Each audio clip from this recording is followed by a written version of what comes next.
In 1974, in the quiet, seemingly peaceful town of Amityville, New York, the house at 112 Ocean Avenue stood like a postcard dream, a large Dutch colonial, white painted with distinctive quarter-moon windows and a neat lawn.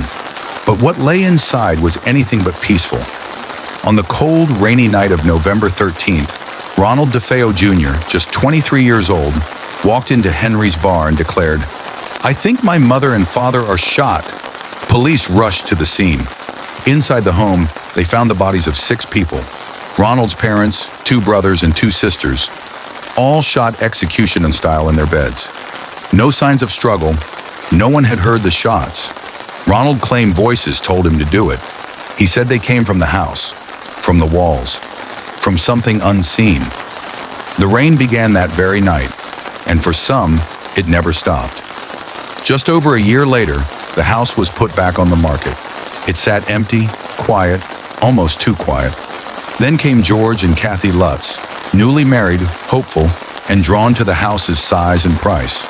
They bought it for just $80,000, a bargain if you ignore the bloodstained past. On December 18, 1975, under overcast skies and a steady drizzle, the Lutz family moved in.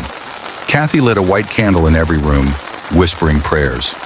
A Catholic priest, who would later only be known as Father Mancuso, came to bless the house. The moment he stepped into the sewing room upstairs, he felt something wrong, a heavy force. Then he heard a voice, disembodied, low, guttural. "Get out!" He didn't finish the blessing. He didn't tell the family right away, but he never set foot in the house again, and the rain continued.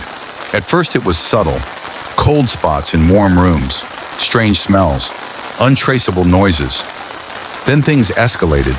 George, who had never shown interest in religion, began waking every night at 3:15 a.m., the same time Ronald DeFeo had committed the murders. He became obsessed with the fireplace, constantly feeding it wood to fight off a cold only he seemed to feel. Kathy dreamed of the murders, feeling herself in the body of the dead mother. One night she woke up screaming, her face aged with deep wrinkles that faded only hours later. The children saw red-eyed figures watching them from the windows. Their daughter Missy spoke to a pig-like creature she called Jody, who sometimes appeared with glowing eyes outside her second-story window, despite no ledge for anything to stand on. One morning, green slime oozed from the walls. Doors slammed, windows shattered, then appeared whole again minutes later. Flies infested the sewing room in the dead of winter.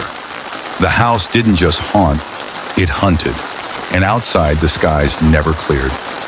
On the 28th day, as thunder cracked and the storm above mirrored the one inside, the Lutz family fled, leaving everything behind. They never returned. They wouldn't even tell the full story of their last night in the house, only that it was too terrifying and that something had followed them.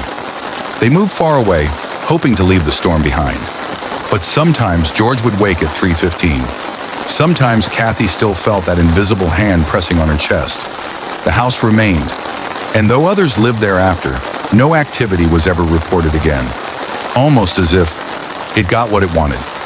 Skeptics say it was all a hoax, that the Lutz family made it up to sell books and movies. But when asked if he'd do it again, George Lutz never smiled. He only said, "We were not looking to be scared. The house changed us." Even the priest refused interviews. Some say he fell ill soon after his visit. Others say his hands blistered when holding holy water. The truth? Maybe it's buried beneath that house.